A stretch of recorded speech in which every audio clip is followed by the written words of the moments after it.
হ্যাঁ, এটাই তো সেই মার্চের রিপোর্ট। পুরলো কি করে ওগুলো? সেটা তো সৌরভদাই ভালো বলতে পারবে। কি সৌরভদা, বলো। বলতে লজ্জা করছে তাই না? বাবা, সৌরভদা জালিয়াতি করার পর সব তথ্য প্রমাণ পুড়িয়ে নষ্ট করতে চেয়েছিল, আর এই কারণেই সৌরভদা ভাবছিল যে ওর ঘর সার্চ করলেও আমরা কিচ্ছু পাবো না। কিন্তু কোনো কারণবশত সৌরভদার এই চাওয়াটা পূরণ হয় না।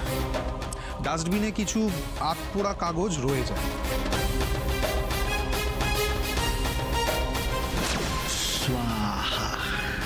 তুমি কি গো, আগুন জ্বলছে, তুমি দাঁড়িয়ে দাঁড়িয়ে দেখছো? শেষ পর্যন্ত তুমি আমার সর্বনাশটা করলে রোশনি। তার মানে এই পুরো কাজটাই সৌরভের? সন্দেহটা আমার অনেক দিন আগেই হয়েছিল, তোমাকে বলেও ছিলাম, মনে আছে তোমার? ডেইলি এক্সপেন্সের জন্য অফিসে যে ক্যাশ রাখা হয় সেখান থেকে অনেক টাকা সরানো হয়েছে, কিন্তু তার কোনো হিসেব নেই। কাকে ফোন করছো তুমি? রোহনকে। না বাবা, দাঁড়াও, এখনই তুমি দাদাভাইকে কিচ্ছু বলবে না। বিষয়টা আরো ভালো করে বুঝতে হবে আমাকে, জানতে হবে আদৌ দাদাভাই এটা করছে নাকি নাকি ওর ভালো মানুষের সুযোগ নিয়ে অন্য কেউ করছে।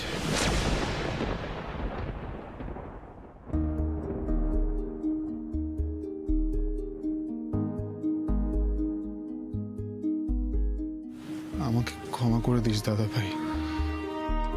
সত্যিটা সামনে আনার জন্য তোর সঙ্গে মিথ্যে সন্দেহের খেলাটা খেলা ছাড়া আমার কাছে আর কোনো উপায় ছিল না।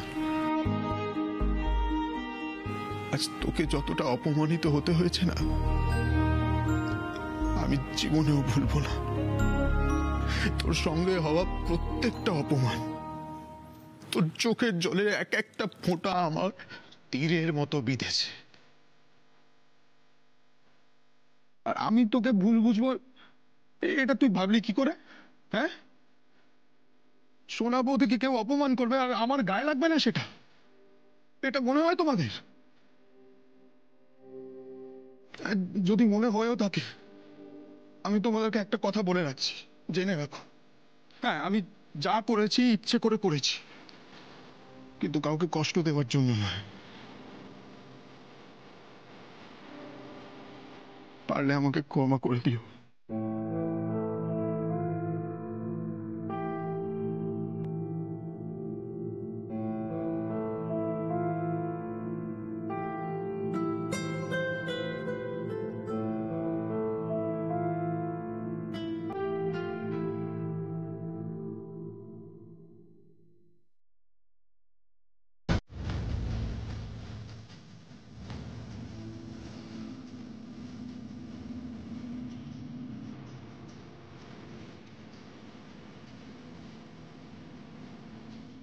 আমি কিন্তু কোনোদিন বিশ্বাস হারাইনি।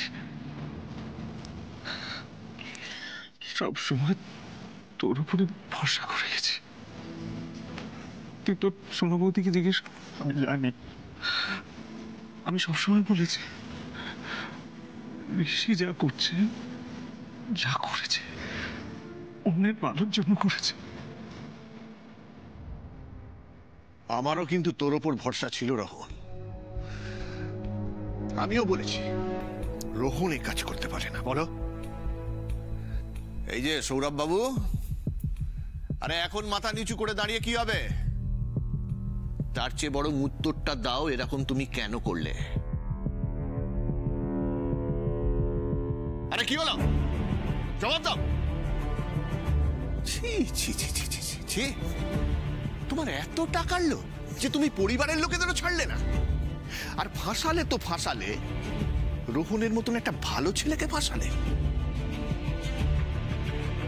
নিজেকে বাঁচানোর জন্য সৌরভদা একটা সহজ টোপ খুঁজছিল, আর দাদা ভাইয়ের থেকে সহজ টোপ আর কে হতে পারে? বিশ্বশুদ্ধ লোককে বিশ্বাস করার রেকর্ড তো একমাত্র আমার এই দাদা ভাইয়েরই আছে। ঋষি, ঠিক কি হয়েছে আমাকে একটু বলতো।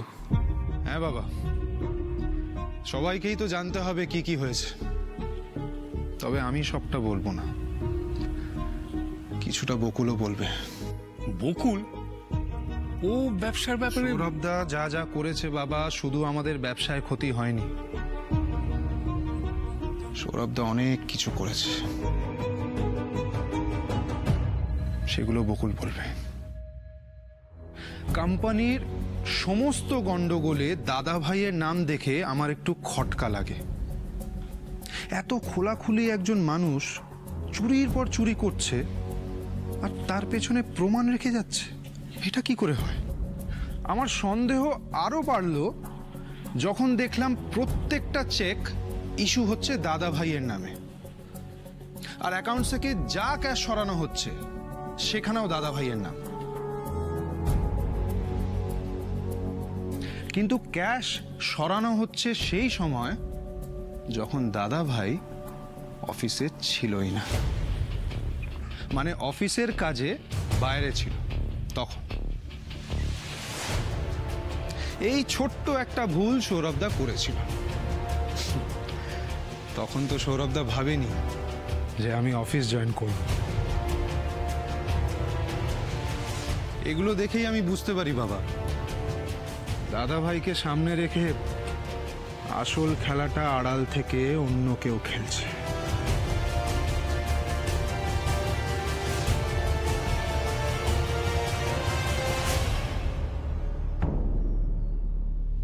মিথ্যে কথা বলবো না কাকুমণি, প্রথম দিকে কিন্তু আমি তোমার উপরেই সন্দেহ করেছিলাম। আমারও চমৎকার। প্লিজ কাকুমণি রাগ করো না, প্রথম দিকে আমি বড্ড পাজলড হয়ে গেছিলাম, কিন্তু আসল দোষীকে খুঁজতে আমার খুব বেশি সময় লাগেনি। আর সেটার জন্য থ্যাঙ্কস টু মুখার্জি বাবু। আমার সব প্রশ্নের সঠিক উত্তর দিয়ে উনি সমস্যার সমাধান করেছেন। দাদা ভাই বেশিরভাগ সময় অফিসের কাজে বাইরে থাকতো, তাই যাতে কোনো এমার্জেন্সি কাজ আটকে না যায় মুখার্জি বাবু দাদাভাইকে দিয়ে কিছু ব্ল্যাঙ্ক চেক সই করিয়ে রাখতেন। কি তাই তো? হ্যাঁ, এটা তো আমি শুরু থেকেই করে আসি, কারণ মুখার্জি বাবুর মতো বিশ্বস্ত লোক আমাদের অফিসে খুব কম আছে। একদম ঠিক, সন্দেহ করার কোনো কারণ নেই। সৌরভ দা অফিস জয়েন করেই এটা খুব ভালো করে লক্ষ্য করলো আর বুঝেও গেল দাদা ভাইয়ের মতো স্কেপগোট আর কেউ হতে পারে না। ব্যাস খেলা শুরু। গোপনে সেই চেকগুলো ইস্যু করতে শুরু করলো, কিন্তু খাতায় কলমে মনে হলো সবটাই করছে দাদাভাই। দাদাভাই ফেসেই চলেছে, এদিকে কেউ বুঝতেও পারছে না। সিম্পল। মুখার্জি বাবু আমাকে জানান কাকুমণির নেগলিজেন্সি আর দাদা ভাইয়ের অ্যাবসেন্সকে কিভাবে কাজে লাগাতো সৌরভদা। ওরা না থাকলেই ক্যাশের দায়িত্ব সৌরভদা নিজেই নিয়ে নিত। রায়বাড়ির জামাই বলে কথা, মুখার্জি বাবু ওকে কিছু বলতেও পারতেন না। ব্যাস দিনের পর দিন চোর চুরি করেই চলেছে। ঋষি, কি সৌরভদা, চোর কথাটা শুনে কেমন একটা লাগলো না? একটু আগে আমার দাদা ভাইকে যখন চোর বলছিলে তখন কি হয়েছিল? কি বলছিলে মনে আছে? চোরকে চোর বলবো না তো আর কি বলবো?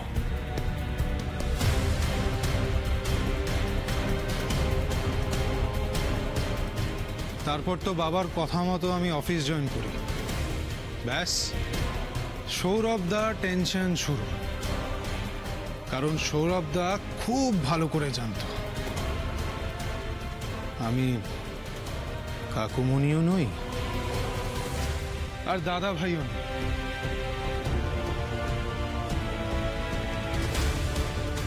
আমাকে এড়িয়ে এসব কাজ করা খুব কঠিন, তাই প্রমাণ লোপাট করার জন্য সৌরভদা উঠে পড়ে লাগলো। দাদাভাইকে পার্মানেন্টলি ফাঁসানোর জন্য সুযোগ বুঝে দাদাভাইয়ের ঘরে ফাইলটা আর নোটের বান্ডেলগুলো লুকিয়ে রেখে এলো। দাদাভাই কিছুই বুঝতে পারল না। আমি জেনে শুনেই তোমার নিজের লুকোনো জিনিসগুলো তোমার হাত থেকেই বের করিয়ে নিয়ে এলাম। সৌরভদা, তুমি তোমার গোয়েন্দাগিরি শুরু করে দাও। হ্যাঁ, আমি খুঁজবো? হ্যাঁ, অফকোর্স তুমি খুঁজবে। আমি তো তোমাকেই খুঁজতে বলেছি। ফাইলটা অফিস থেকে এসেছিল, তার মধ্যে দাদাভাইয়ের হাতের ছাপ থাকলেও থাকতে পারে, কিন্তু সৌরভদা, নোটের বান্ডেলগুলো যদি ফরেন্সিকে পাঠানো হয় না, সেগুলোর মধ্যে দাদাভাইয়ের হাতের ছাপ পাওয়া যাবে না, তোমার হাতের ছাপ পাওয়া যাবে।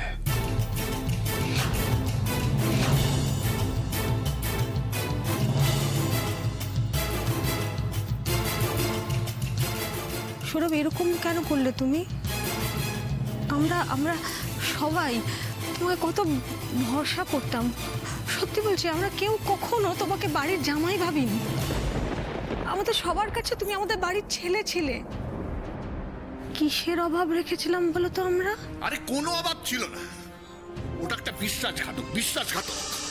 যে থালায় খায় সেই থালাতেই ছেদ করে। হ্যাঁ, ওকে আমি নিজে হাতে করে কাজ শিখিয়েছিলাম। আর কি প্রতিদান দিল? আমি তোমাকে এই বাড়ির শুধু জামাই নয়, নিজের ভাই ভেবেছিলাম। আর সেই তুমি ওরকম একটা ভালো মানুষকে চোর অপবাদ দিয়ে এই বাড়ি থেকে তাড়ানোর চেষ্টা করলে।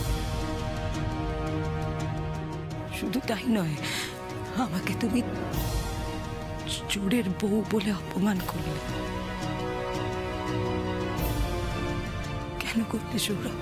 সৌরভদা কেন এগুলো করেছে তার অন্তত একটা কারণ বোধহয় আমরা আন্দাজ করতে পেরেছি। কি সেটা শুনি?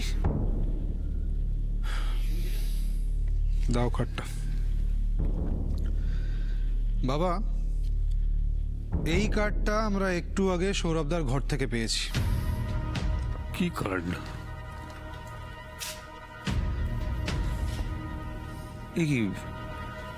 এটা তো সেই কোম্পানির কার্ড যাদের কাছে আমরা অনেকগুলো টেন্ডার হারিয়েছি।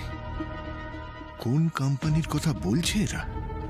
সৌরভদা বোধহয় এই চুরির টাকায় নতুন কোনো কোম্পানি খোলার প্ল্যানে ছিল, অথবা এই এসআর এন্টারপ্রাইজের সাথে টাই আপ করার চেষ্টা করছিল। জানি না, আসল কথাটা সৌরভদাই বলতে পারবে।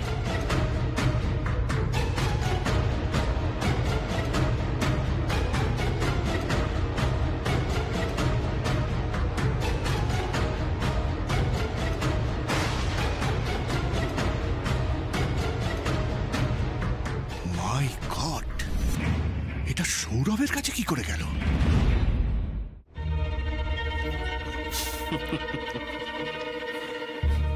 এখন অবধি তো সব ঠিকই যাচ্ছিল ঋষিবাবু, কিন্তু এখানে যে একটা ছোট্ট ভুল হয়ে গেল। আর এতেই বোঝা যায় যে তুমি এখনো পাকা গোয়েন্দা হয়ে ওঠোনি। তাই? কি ভুল? ওই কার্ডটা, ওটা আমার নয়, তোমাদের প্রিয় বিশ্বস্ত কাকুমণির।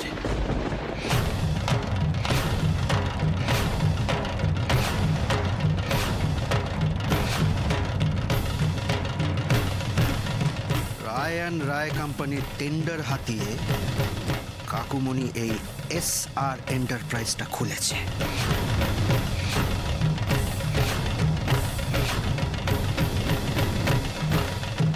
বারাসাতের কাছে আমাদের কোম্পানির যে কারখানাটা আছে, সেখানে যেদিন ভিত পুজো ছিল ঠিক সেদিনই কাকুমণির পকেট থেকে এই কার্ডটা পড়ে যায়, আর আমি সেটাকে তুলে রাখি। তারপর আমি সমস্ত খোঁজ খবর নিয়ে আসল ব্যাপারটাকে জানতে পারি। কি কাকুমুনি, আমি ঠিক বলছি তো?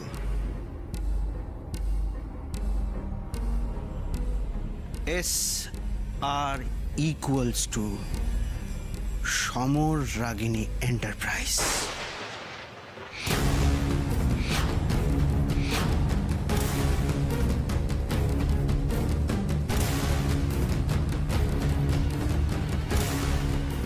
ঋষি,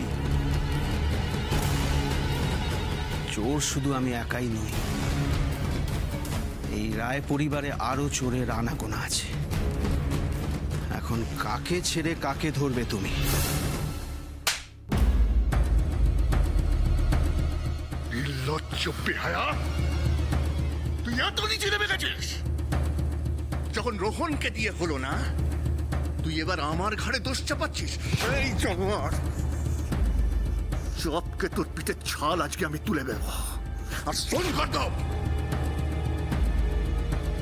এসআরের ফুল ফর্ম শুধু সমর রাগিনী হয় না,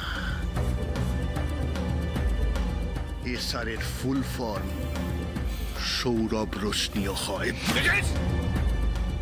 তুমি কিন্তু এটা ঠিক করলে না। এই! ঠিক করলে না। গায়ের জোরে তুমি আমার মুখ। একটা কথা বলবে না তুমি? আমার সহ্যের সব সীমা ছাড়িয়ে গেছো তুমি। আজ আমার বড় ছেলেকে যা নয় তাই বলেছো। রোহনকে যে শাস্তি দেবে ঠিক করেছিলে, সেই শাস্তি এবার তোমাকে পেতে হবে। একে আমি রেয়াত করবো না।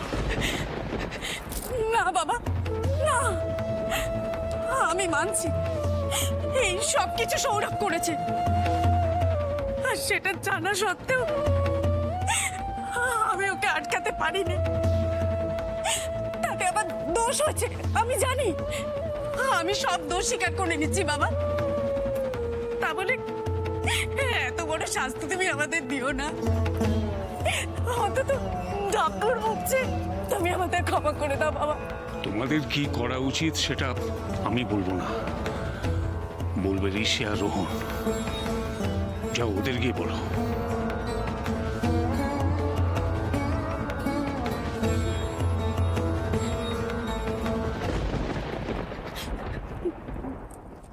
ভাইয়া, ভাইয়া, আমার কথাটা শোন প্লিজ। মুখ ঘুরিয়ে থাকিস না ভাইয়া। ভাইয়া আমার ভাইয়া, কি কি করছিস দি ভাই? ওঠ।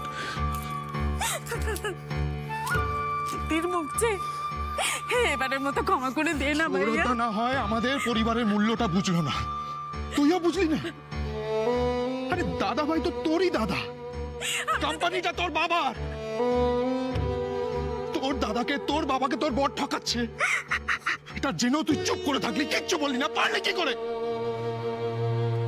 আরে তুই তো আমাদের আপনজন, নাকি নোস? সরি ভাইয়া, সরি। দাদা ভাই, দাদা ভাই, দাদা ভাই, তুই আমাদের ক্ষমা করে দে না দাদা ভাই। আমি জানি সৌরভ অনেক পাপ করেছে, আমি দুর্বল ছিলাম, তাই সবটা জানা সত্ত্বেও ওকে আটকাতে পারিনি দাদা ভাই। আমি আমি তোদের উপর অনেক অনেক অন্যায় হয়েছে, তোরা এত কষ্ট পেয়েছিস সেটা দেখে আমি চুপ করে থেকেছি, কারণ আমার সত্যিটা বলার সাহস ছিল না। আমার সাহস ছিল না দাদা ভাই। ঠিক আছে, তুই এবারের মতো, শেষবারের মতো আমায় ক্ষমা করে দে ভাইয়া। ভাইয়া, ভাইয়া প্লিজ, প্লিজ আমাদের ক্ষমা করে দে না ভাইয়া। দেখ, আমি তো সব সত্যিটা তোকে বলে দিলাম, বল। হ্যাঁ ভাইয়া, ভাইয়া সৌরভকে পুলিশ নিয়ে গেলে আমি যে শেষ হয়ে যাব। প্লিজ ভাইয়া, প্লিজ ক্ষমা করে দে না। দারুণ রোশনি, দারুণ। চালিয়ে যাও, চালিয়ে যাও। তোমার নাটকে এবার ওদের মন গলে গেলেই ব্যাস, তোমাদের শেকল কেটে পাখি ফুরুত হয়ে যাবে, আর তোমরা টেরও পাবে না।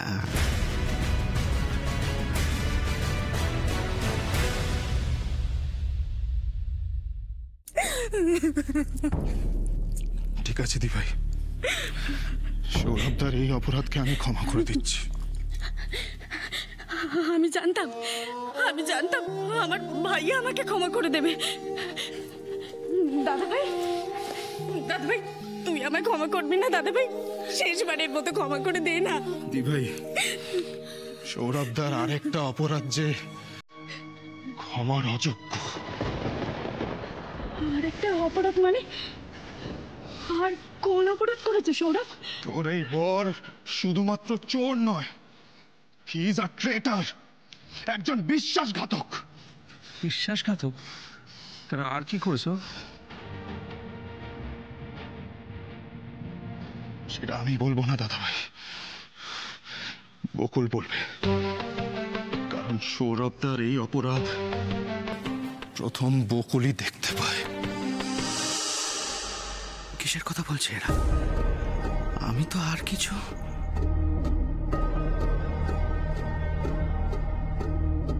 সৌরভদা,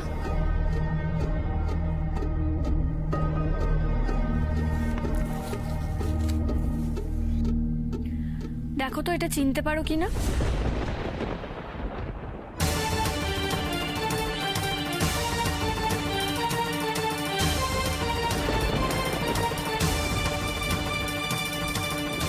বকুল, এটা এটা